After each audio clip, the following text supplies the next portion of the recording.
ලෝකේ හැමතැනම අවුල්. ලංකාවෙත් උතුරේ අවුල්. ඉන්දියාවෙත් කලින් කරන එක අවුල් පැන නගිනවා. අනෙක් රටවල එහෙමයි. ඒ අතරට මහා යුද්ධයක් ආරම්භ වුණා. නදපරදිග. මේ සියලුම අවුල් වියවුල් වලට මුල මොකක්ද? මේ හැමදෙනාම මිත්‍යා මතයකට වහල් වීම. මොනවාද මේ මිත්‍යා මත? මේ ලෝකයේ වහල් වෙලා ඉන්න. එකම මිනිස්්‍ය වර්ගය භේද භින්න කරන වැරදි මතය. ජාති වශයෙන් බෙදීම, කුල ගෝත්‍ර වශයෙන් බෙදීම, වර්ග වශයෙන් බෙදීම, රට වශයෙන් බෙදීම, එහෙම නැත්නම් භාෂා වශයෙන් බෙදීම. ඕනෑම භාෂාවක් කතා කළාට කමක් නැහැ. ඕනෑම රටක හිටියට කමක් නැහැ. ඕනෑම තමන් කිසි ආගමක් හිතට අනුව පිළිගත්තාට කමක් නැහැ. තමන් හොඳයි කියන යම් කිසි හැදියා මගක් සංස්කෘතියක් අනුගමනය කරාට කමක් නැහැ. එහෙත් ඒ හැම කෙනෙකු විසින්ම අපි හැමදෙනාම එකම මිනිස්්‍ය වර්ගයක්, එකම මිනිස්්‍ය සමාජය කියන එක මතක නැගෙන කල යුතුයි. මේ ලෝකයේ ආරම්භ සමයෙහි, එනම් මිනිස්්‍ය වර්ගයාගේ ආරම්භ සමයෙහි තත්ත්වයේ හැම ආගම් වලින්ම පෙනෙන විදිහට ඔය ජාති බෙහෙත කුල වේද හදිම පොර නැති එකව මිනිස්්‍ය පිරිසක්. බුද්ධ ආගමේ හැටියට, ක්‍රිස්තියානි ආගමේ හැටියට, ඉස්ලාම් ධර්මයේ හැටියට, සෝරස්තර ආදීන්ගේ ආගම්වල උගන්වන හැටියට ආරම්භ කාලයේදී මනුෂ්‍ය වර්ගයාගේ මුල් අවදීදී ඔක්කොම එකම මිනිස්්‍ය පිරිසක්. මේ මිනිස්්‍ය පිරිස බොහෝ වීමෙන් ගණනින් වැඩි වෙලා නොයෙක් රටවලට විහිදී ගියා. නොයෙක් රටවල පදිංචි වුණා. ඕනෝන්ගෙන් බොහෝ දුරට ඇත්වීමෙන් මුල් ව්‍යවහාර කර වචන මාලාව ටික ටික වෙනස් වෙලා තවත් අලුත් ඒවා එකතු වීමෙන් භාෂා විපර්යාසයක් වුණා. භාෂාවසින් මහා රාශියක් ඇති වුණා. ඊළඟට ඒ රටවලට ගැලපෙන කාලගුණය, දේශගුණය ආදියට ගැලපෙන අන්දමින් ඇඳුම් පැළඳුම් වෙනස් වුණා. ආහාර පාන ක්‍රම වෙනස් වුණා. වෙනයි හේතු උඩ. ඉතින් කල්යාමෙහිදී රටේ නමින් හරි, තමන් විවහාර කරන භාෂාවේ නමින් හරි, එහෙම නැත්නම් වෙනම හේතුවකින් හරි ඔවුන් වර්ග වශයෙන් වෙන විවහාර කරන්න පටන් ගත්තා. සමහරු අපි අහවල් ජාතියට අයිති, අපි අහවල් රටට අයිති, අපි අසවල් භාෂාව කතා කරන පිරිස මේ ආදි වශයෙන් බෙදී ගියා. නමුත් මේ බෙදීම පස්සේ ඇති වෙච්ච එක. සිංහල, ද්‍රාවිඩ, ගුජරාටි, මරාටි, බංගාල, ඉංග්‍රීසි, ප්‍රංශ, ජර්මන් ආදී මේ සියලුම ව්‍යවහාර ඇති වුණේ බොහෝම පස්සේ. නමුත් පස්සේ ඇති මේ ව්‍යවහාර නම් වාපමනයි. සිංහල කියන එක නමක්, සමූහයකට දීපු නමක්. දෙමළ, ද්‍රාවිඩ කියන එකත් එසේ සමූහයකට දීපු ව්‍යවහාර වෙච්ච නමක්. බංගාල ආදී නමුත් එහෙමයි. ඉංග්‍රීසි, ප්‍රංශ ආදී නමුත් එහෙමයි. සමූහ වලට ව්‍යවහාර කරපු නම් ඒ හේතුවෙන් ඔවුන් එක පිරිසක් අනිත් පිරිසට විරුද්ධ වෙන්න කරුණක් නැහැ. ආනන්ද විද්‍යාලයේ ඉගෙන ගන්නා ශිෂ්‍යයන්ට ආනන්දීයෝ කියලා කියනවා. නාලන්දා විද්‍යාලයේ ඉගෙන ගන්න ශිෂ්‍ය පිරිසට නාලන්දීයෝ කියලා කියනවා. සෙන්ට් තෝමස් විද්‍යාලයේ ඉගෙන ගන්නා ශිෂ්‍යයට ස්වාමීන් කියලා කියනවා. ඉතින් නම් වලින් ඔය ඇත්තෝ අර ඉගෙනගත්තු තැනේ හැටියට වෙනස් වුණත් එකම, සමහර විට එකම නෑදා පිරිස බොහෝ දෙනෙක් ඔය ඉගෙන ගන්නවා. එක ශිෂ්‍යයෙක් ආනන්දේ ඉගෙන ගන්නවා. එයාගේ අනික් සහෝදරයා සෙන්ට් ජෝසප් කොලෙජ් එකේ ඉගෙන ගන්නවා. එයා ජොසෆින් කියනවා මෙයා ආනන්දයෙන් කියනවා ගෙදරදී දෙන්නම එකයි සහෝදරයෝ. අර ඉගෙනගත්තු ආයතනයේ නමින් යම් අවස්ථාවලදී ඒ වෙන වෙන විවහාර ඇති කරගත්තත් නම් යෙදුවත් සහෝදරයන් වශයෙන් ඔක්කොම එකයි. එකම ශිෂ්‍ය පිරිස, එකම රටේ පිරිස. ඉතින් ඉගෙනගත්තු ආයතනයේ නමින් වෙනම විහාරයක් කළා කියලා එක නාම මාත්‍රයේ මිස පුද්ගලයන් වශයෙන් කවුරුත් එක පවුලේ උදවිය. ඒ නිසා ඔය නමක් නිසා කට්ටියක් වෙනස් වෙන්න බෙදෙන්න හොඳ නැහැ. එක්කෙනෙකුට ධනපාල කියනවා, තව එක්කෙනෙකුට ගුණපාල කියනවා, තව එක්කෙනෙකුට ජෝන් හෝ ජේම්ස් කියලා කියනවා. ඉතින් නම් වලින් වුන් වෙනස්. හැඳින ගැනීමට මොකක් හරි නමක් තබනවා.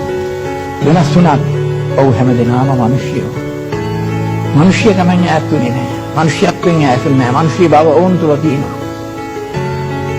නමට නෝ වෙලා මම ආරයා නෙමෙයි. එයා මම නෙවෙයි. යන ආදි වශයෙන් යමක් හිතලා වෙන කරලා ඔහුට වෙනස්කම කරනවා නම් ඒක හරි නෑ. හැඳින ගැනීමෙන් නමක් දානවා මොන එකකට හරි පිළිසෙකට හරි පුද්ගලයෙකුට හරි. වෙන කල හැඳින ගැනීමෙන් නමක් දැමීම මිස එතනින් එහාට වෙන මොකවත් එහි ඇත්තේ නෑ. අරටුවක් වශයෙන් ගන්න දෙයක්. සමහර කෙනෙකුට කියන්න පුළුවන් සංස්කෘතියේ වෙනස්කම් තියෙනවා කියලා. කෙනෙකුගේ හැදියාවට උමනා කරන වෙනස්කම් එකම જાතිය කියන එක ඇතුළත ටික ටික වෙනස්කම් තියෙනවා. උඩරට සමහර පළාත්වල තියෙන චාරිත්‍ර නෙවෙයි පහතරට සමහර පළාත්වල තියෙන නමුත් එකම සිංහල පිරිසේ. ඒ නිසා ඒ හේතු වෙනුත් වර්ග වශයෙන් වුන් වෙනස් කරගන්න එක හරි නෑ. වෙනස් වෙලා වුණොන්ට වෙනස් හලකන එක හරි නෑ. තමන්ට කැමති හැදියාවක් නැත්නම් සංස්කෘතියක් අනුගමනය කරන කේ ඇත්තන්ට අයිති වැඩක්. නමුත් ඒ හැමදෙනා විසින්ම අපි මිනිස්සුයෝය. එකම මිනිස්සු පරපුරේ අය. එකම මිනිස්සු පවුලට අය. කියන එක අමතක කරන්න හොඳ නැහැ. මේ නම් සිංහල ද්‍රාවිඩ මංගල ආදී මේ නම් පස්සේ ඇති වෙච්ච එක. මිනිස්සු කමයිට ඉස්සර ඇති වෙච්ච එක. මිනිස්සුයෝ කියන එක ඔක්කොටම වඩා පැරණි. ඒ මිනිස්සුයෝ අදත් ඒ මිනිස්සු පරම්පරාවේ ඒ මිනිස්සුයෝමයි.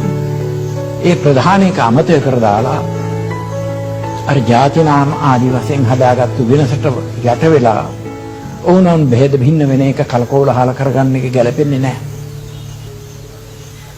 ඒ නිසා අපි සත්‍යයට ගරු කරන්නට ඕන. සත්‍ය නම් කොහොමද? හැම රටවලම ඉන්න මේ හැම දෙනාම ඔක්කොම මිනිස්සුයෝ. ඒ මිනිස්සුයෝ කියන එක තමයි සත්‍යය. පස්සේ ඇති වෙච්ච නම් කාණ්ඩ වලට හරි සමූහ වලට හරි අහවල් ಜಾති යන නමින් ಜಾතිය කියන්නේ එතන සමූහය. ඒ සමූහ වශයෙන් සලකලා ඒ අත්තන්ට යම් නම දාගත්තට ඒවා පස්සේ දාගත්තු සංඥානාමයක් දෘෂ්ටියෙන් අල්ලගෙන අපි අහවල් නෙමෙයි. අපි ජර්මන් අපි ඉංග්‍රීසි කියලා අපි කියන්නේ නැහැ කියලා බොහොම තදින් ඒක දෘෂ්ටියෙන් අල්ලගත්තම වුන් අතර බෙහෙද ඇති වෙනවා. අද බොහෝ සෙයින්ම මේ බෙහෙද ඇතිවීමට හේතු වෙලා තිබෙන්නේ මේ තදින් ආදාන ගාහෙන් මේ මිත්‍යා දෘෂ්ටියක් අල්ලගෙන අපි අහවල් ಜಾති කියලා අන්‍ය ಜಾතියින්ට හෙලා දැකීම හෝ විරුද්ධව අනුන් ගැන සිතීම. මේ මිත්‍යාවකට වහල් වෙලා මහා මේ ಜಾති වාදය මම අහවල් ಜಾතියට අයිති එක්කෙනෙක් අනික් අය මගේ ಜಾතියට අයිති නැහැ කියලා ඔය වෙන් කිරීම මහා ධර්ම මිත්‍යා දෘෂ්ටිය. මේ ධර්ම මිත්‍යා මතයක් තදින් සත්‍යයක් හරියට දැඩි සත්‍යයක් හරියට අල්ලාගෙන ඉන්න නිසා කලින් කලකෝලහල.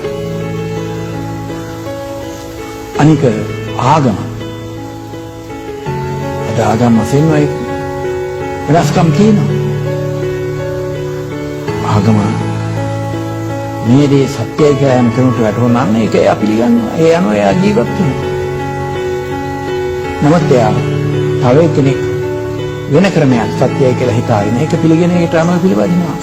ඒ හේතුවෙන් ඒක පෞද්ගලික දෙයක්. ඒ හේතුවෙන් ඒ දෙන්න අතරේ බෙහෙදයක් ඇති වෙන්න ඕන නැහැ. සීලම දෙනා එකම මතයකට අනුව ක්‍රියා කරන්නේ නැහැ. මට යම් අදහස් තියෙනවා ඒවා නෙමෙයි අනික් අයට ඇති වෙන්නේ. මගේ අදහස් අනුව මම ජීවිතය ගත කරනවා අනික් කෙනාගේ අදහස් අනුව එයා ජීවිතය ගත කරනවා. අදහස් වෙනස් වෙන්න පුළුවන්, පිළිගැනීම වෙනස් වෙන්න පුළුවන්. නමුත් අපි කල්පනා කරන්න ඕනේ අපි මිනිසයන් වලට ඔක්කොම එකයි. එකම පවුලේ සහෝදරයන් 4 දෙනෙක් ඉන්නවා නම් ඒ 4 දෙනාගේම හැඟීම් එක වගේ වෙන්නේ නැහැ. අවබෝධය යම් ප්‍රමාණයකට ඒ ප්‍රමාණයට ඔවුන්ගේ වැටහීම පිළිගැනීම වෙනස් වෙන්න පුළුවන්. ඒ හේතුවෙන් පවුලේ කලකෝලහල ඇති කර ගන්න ඕන නැහැ. ඒ වගේම මනුෂ්‍ය වර්ගය එකයි. මිනිසයන් හැටියට අපි ඔක්කොම එකයි. මිනිසයන්ගේ මේ ඒකත්වය මේ ලෝකේ හැම රටවලම මේ ජාතිය නම් වෙදිලා ඉන්න මේ සෑම දෙනාම එකම මිනිස්සු පවුලේ උදවිය. නම් වලින් වෙනස් වෙනවා කියන මේ සත්‍යය පිළිගන්නවා නම් ඊළඟට ඇති වෙන හැඟීම එකම මිනිස්සු පවුලේ උදවිය නම් අපි ඔක්කොම එකම නෑදෑ පිරිස. සෑම මිනිස්සුම වුණොත් නෑදෑයි. ළඟින් නෑදෑකමක් නැති වුණත් එකම පිරිසේ එකම පරම්පරාවේ අය විවිධ වේ පළාත් වලට බෙදී ගිය අය මේ එකම පවුලේ උදවිය. ඒ නිසා ඔක්කොම නෑදෑයෝ. මිනිස්සු වර්ගය එකම නෑදෑ පිරිසක්. ආනන්දීය ශිෂ්‍යයෝ නානන්දීය ශිෂ්‍යයන් හා සමග ඒ නම් දෙකට මුලා වෙලා කලකෝලහල කරගන්නවා නම් කොච්චර මෝඩකමක්ද. ඒ නිසා මේ සත්‍ය ලෝකයට උගන්වන්න ඕන අපි. මිනිසුන්ට අවබෝධ කරගන්න ඕන මේ මිනිස්ය ඒකත්වය. එතකොට මිනිසයන්ගේ විවිධත්වයේ සලකලා හෙවත් ಜಾති භේද ආදී සලකලා ඇති වෙන කලකෝලහල ඇතිවීමට ඉඩක් නැති වෙනවා. මිනිස්ය සාමයට ප්‍රධාන මාර්ගය මිනිසයන්ගේ ඒකත්වය ඔවුන්ට අවබෝධ කර දීමයි. අනෙක් ಜಾති ආදීන් වශයෙන් ඇති බෙහෙදේ ඔක්කොම මුලාවක් මායාවක් මිත්‍යාවක් රැවටිල්ලක්. ඒවා තදින් අල්ලා ගැනීම මිත්‍යා දෘෂ්ටිය. කොටිම සක්කාය දෘෂ්ටියේ බහුලත්වය. ඒකේ දල ගතිය. සක්කාය දෘෂ්ටියේ වැඩි යාම. වෙන මොකක් නෙවෙයි ඔය. මිත්‍යා දෘෂ්ටියක් ඕක. ජාතිවාදයේ කරට ගැනීම මිත්‍යා දෘෂ්ටියක්.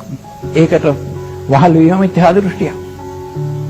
ඒ මිත්‍යා දෘෂ්ටි හේතින් තමයි බොහෝ රාශියක් කලකෝලහල ඕනෝන් මරා ගැනීම ආදී ඇති වෙන්නේ.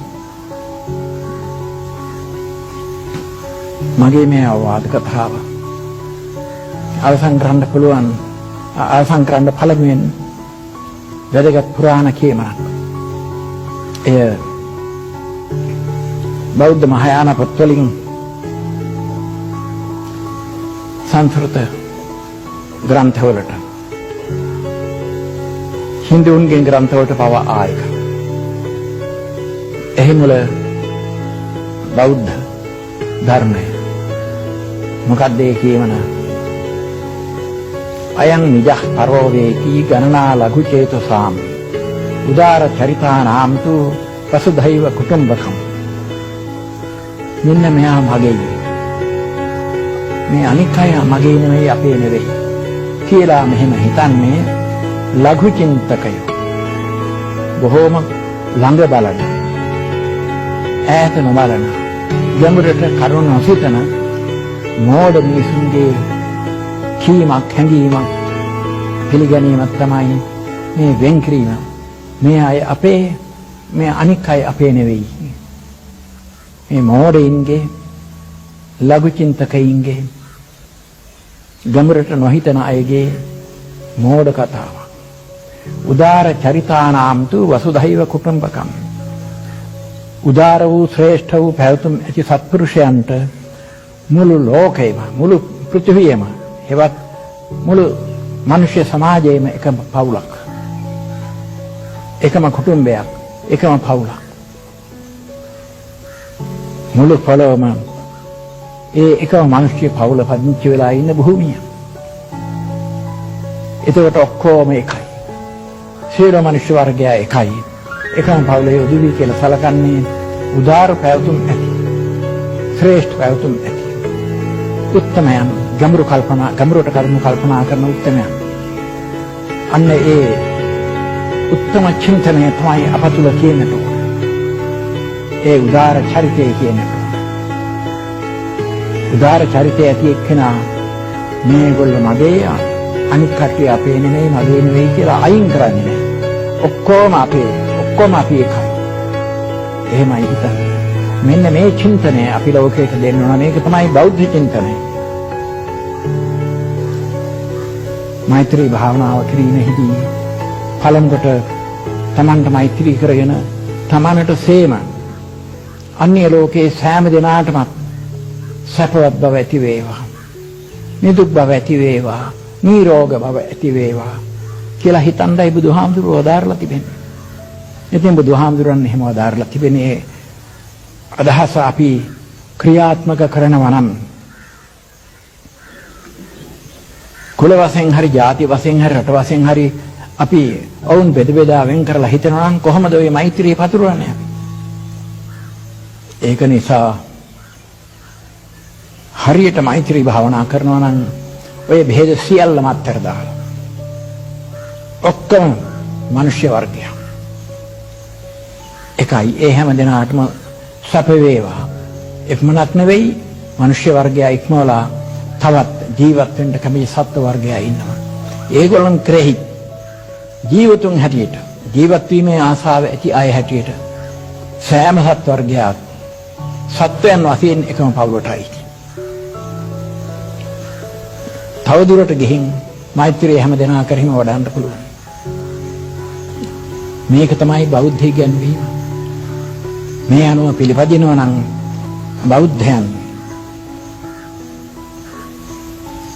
බෞද්ධයන් ඉන්න රටක නියම ප්‍රතිපත්ති පුරන බෞද්ධයන් ඉන්න රටක ಜಾති ભેද ආගම් ભેද ආදී කලකෝලහල